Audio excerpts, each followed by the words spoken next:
Hello my friends, it's Jim from NEPAPizzaReview.com, and I have to answer a very important question for my viewers, and that is which tomato is going to be best for your pan-fried Sicilian pizza recipe that we're currently developing.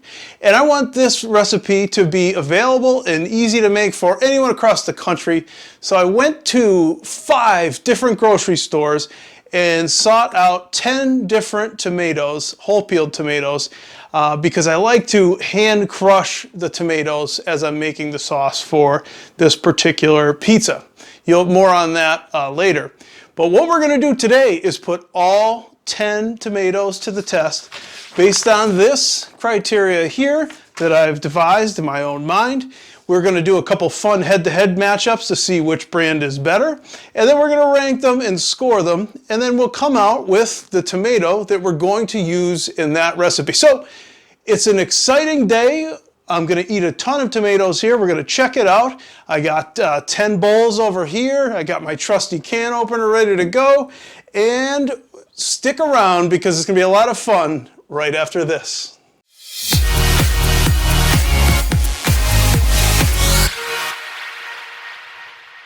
So I think we explained that we want this sauce recipe for the pizza to be available to anyone across the country, even if you're in Alaska, like one of my readers is, to be able to make this type of pizza. So we're going to dig in, try them all. The pizza pros immediately and inevitably will tell me Stanislaus is the thing, and yes, I love Stanislaus. They are my favorite tomatoes. This is just one of their products, but this is not a commercial for Stanislaus.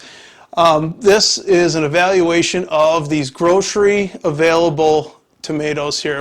All right, looks like we have our work cut out for us. We're going to start with this one and we'll get it going.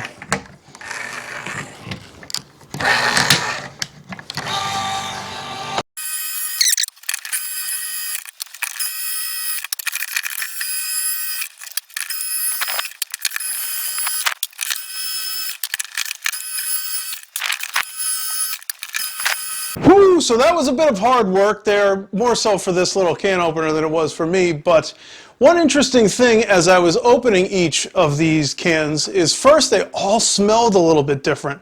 Some had a little harsher smell and some had a sweet type smell. I assume maybe from salt added or perhaps the vine to the can is sort of a big thing, and I'm not sure what everyone's standards here are, but I'm not sure what's in each of them, how ripe they were as they went in, how, what, that type of thing. But the smell was very different with several of these cans. The other thing, I noticed that some are watery, more watery than the others, and not sure what that will mean in the long run, but some have like a pasty base that they're sort of stored in, and some is more watery than tomato juice. So pretty neat observation so far. I'm going to dump all of these into bowls so that we can get a better look at them. As you can see, we have the Hunts lined up against the Tutoroso. And first we're going to do the peeled plum tomato showdown between these two.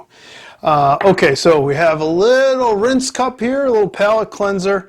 I'm going to need that between rinses here. One thing I noticed with the Hunts is the tomatoes are sort of not all uniform or whole, versus the Tutoroso that all seem to be totally intact. I'm not sure what the implication there is, but I would suspect a whole peeled tomato would be whole there. So I'm going to take this big guy and we'll start out with the Hunts. Let's feel it. One thing I don't like in a tomato is when the stems are very firm, and this is firm. And notice when I poke this, the water all escaped out of it and is sort of in there. So anyway, let's try the Hunts first. The first flavor I get is pretty acidic. It's sort of sour and very runny, wet. excuse me, I have to grab a towel. And boy, I have to tell you, not really something I would use for the sauce. It's just too bitter. I almost get a little bit of a metallic taste there, but not a bad tomato. But just when I'm measuring it up against my Stanislaus that I'm trying, it's not going to measure up to what it is that I'm looking for there. So on to the Tutoroso tomato.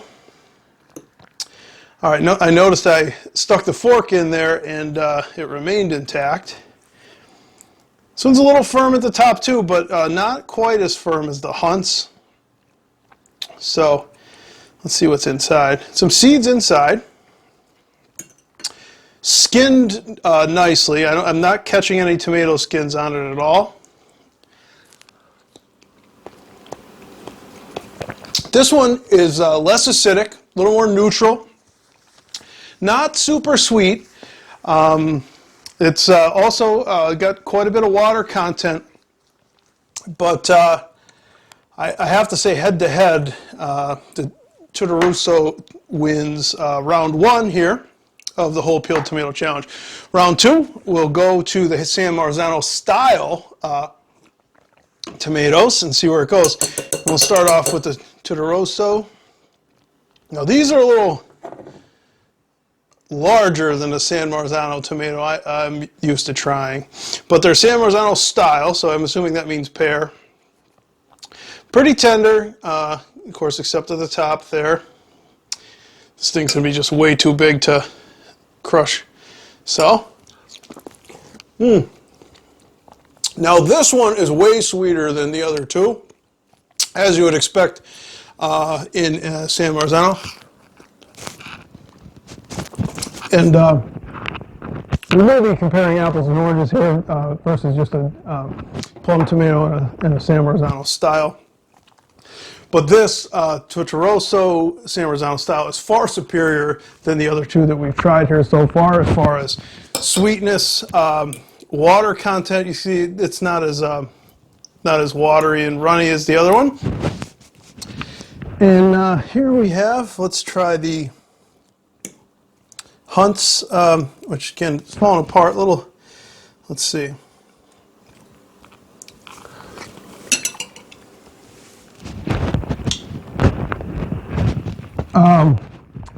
Yeah, don't care for that one either. Acidic, sour, sort of feel like it's been cooked for quite some time. I certainly wouldn't know, but yeah, that I would say head-to-head, Tutoroso wins both of these battles with. So who would have thought, let me pull up a chair here, who would have thought there'd be such differences between such similar products? Now we have a pretty interesting face-off here. Fermano's, I've used their products every now and again. They make a decent pizza sauce already out of the can. Red Pack, I've worked in a couple pizzerias that do use this product. And Contadina is very special to me because my mother always makes her spaghetti sauce out of these products. So special place in my heart there, but I can't say I've ever tried their whole peeled tomato. So let's get to it.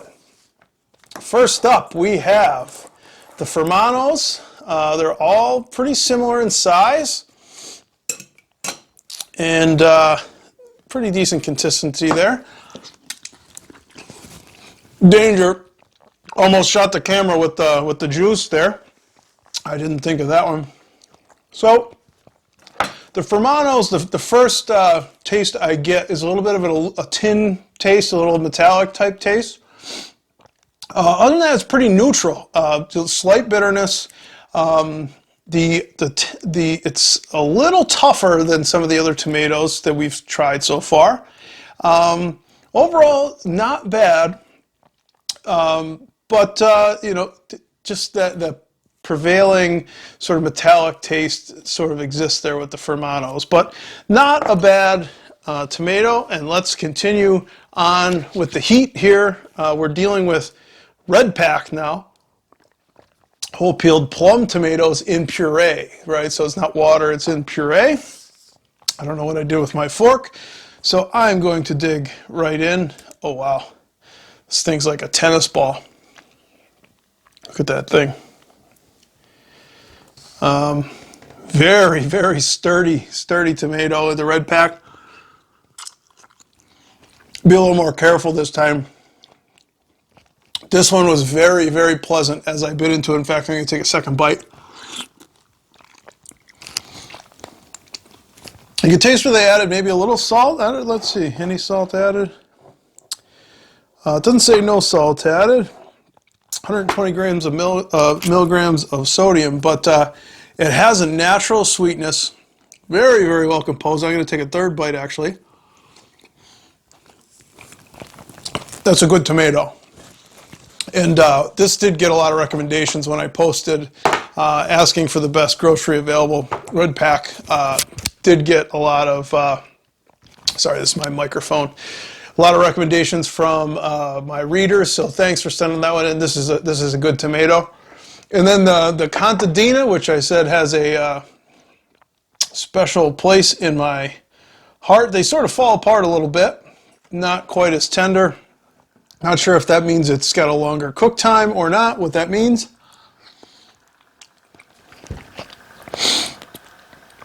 This one is sort of bursting with flavor, which is, there's some acidity, I want to say, but there's also quite a bit of sweetness there. Let me try again.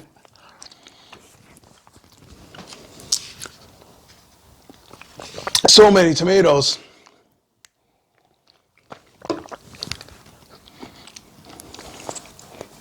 It finishes sweet. It does. It finishes sweet and clean. A little bitter up front, which would make sense because that's the flavor I expect from my mother's pasta sauce. So it's not metallic. It's not overly acidic, but it's certainly acidic. But it has a lot of flavor, punchy flavor, and I'm going to say it's very good. Good to very good. But out of this heat, I will say Red Pack, then we will say Contadina, and finally the Fermanos will come in third out of this particular heat. On to the next one. So we're down to the final three, and I'm excited about this round, particularly these two. These are two products, Pastine and Cento, that are quite popular. They're also pricier than the other tomatoes that we've seen so far. Someone told me they might be owned by the same company, but it doesn't indicate that on the cans. So perhaps somebody can comment below and let me know if that is true or not. And then finally, the Fratelli stewed tomatoes. I'm not sure if they're going to belong in this analysis, but pretty neat. I think I'd use this in maybe like a chili or something, or a stew. In fact, soups, side dishes, casseroles is what it says this is good for. Not necessarily listing pizza, but we'll judge it on the quality of the tomato anyway. And let's get right into it. Okay, so we see the DOP on the can means authentic Italian San Marzanos, and maybe I can give you a little contrast there. Much smaller than the other tomatoes. Plum, the classic pear plum shape.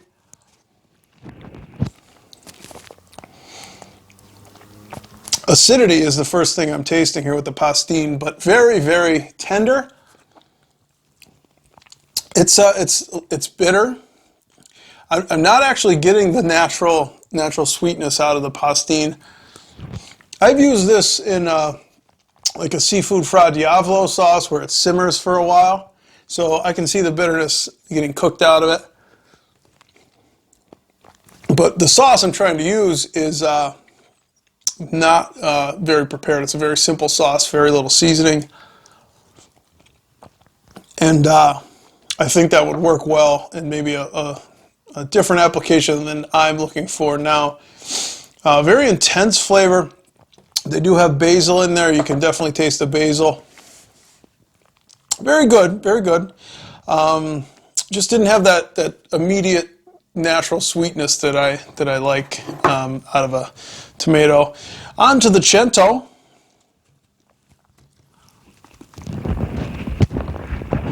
Much more mild flavor than the Pastine. These say they're certified peeled tomatoes. I don't know if they're certified San Marzanos. I've done some reading on it. I'm not exactly sure.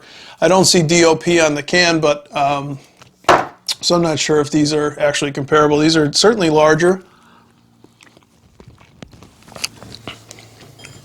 Much more mild than this particular one. Tender, very juicy. And I think it's very good. I think it's very good tomato. Definitely something I would consider using. Not too bitter. Got a little bitterness, just like any many of these tomatoes do, but not too bad. And then finally, let's give these stewed tomatoes a go here, huh? Shall we? But definitely a stewed tomato. Ton of onion. I see I think like a hunk of celery or something on the side of the can. Delicious. It's just not appropriate. I probably should have shopped a little more carefully as I was out. I got excited. I saw a different brand. I think somebody had mentioned to get it, and saw a different brand and sort of went for it there. So that's a good product. I would definitely say that's a good product. I wouldn't use it on my pizza. So overall, I'm going to say the Cento out of this is the best, and then I can't really add this in the comparison, followed by the Pastine, and then off the top of my head, well, I don't want to do it off the top of my head. Let me score these, and I'll be right back with you with the final results of the Great Whole Peeled Tomato Challenge.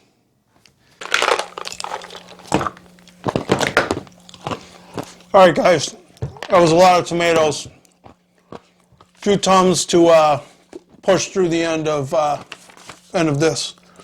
So here we are, guys. We have sort of the Olympic podium as to how the whole thing shook out. Now, keep in mind that a couple of these products are premium products. Price point is like $4 a can, $5 and even $6 a can. Which most of these tomatoes fall in the $2 range or below if you find them on sale. So you really can't compare everybody apples to apples. We have some different types of tomatoes. We even had a stewed tomato in here. That's my bad, but we had fun with it. So here's how it all shook out, right? The overall winner is the Cento San Marzano tomatoes, followed by the Pastine San Marzano tomatoes. Just how they scored. I just have, I'm geared to love San Marzanos, and here they delivered on them. Great stuff.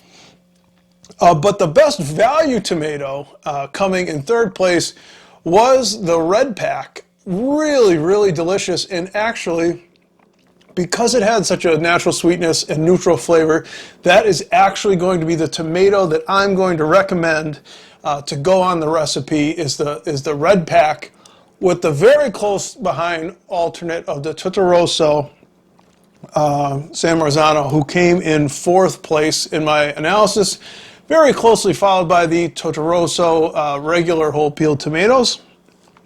And the Di Fratelli, that was pretty tasty stuff. That made this level here. And then finally on the bottom, we have a couple of Hunt's products. The Contadina, which I was a little bit sad about because that just holds a place in my heart. That's not to say it's bad. It's just we're talking relative to all the other ones tested here. This is by no means a complete population of all the whole peeled tomatoes out there. Again, this was made to be what's readily available. I went to, again, 5 different stores. Here's what I found as far as whole peeled. you can also get a lot more crushed tomatoes in national brands. So if you're not going to be like me, hand crushing them, just something I enjoy doing. I like the freshness and I like to get the texture, and if there's a stem or something like that, I can cut it out. If I don't want seeds, I can cut them in half, take the seeds out. So I can really sort of control it when I'm starting with whole peeled tomatoes. So this was a really fun exercise. I'm going to go treat my heartburn a little more, drink some more water. But Cento stands tall, but red pack is going to be the consideration, but I also might use the Testarossa. So guys, please comment with what your favorites are. What tomato products are you using out there, and what do you think of how this all shook out? I'll post the results here on my scorecard on the website, and have fun making your own pizza at home. And if you do any experiments like this, please message me. I always love to hear your results and compare them with what I came up with. So until next time, guys, keep making the pizza, enjoy it, shop local if you can, although these are chains, and eat local for sure.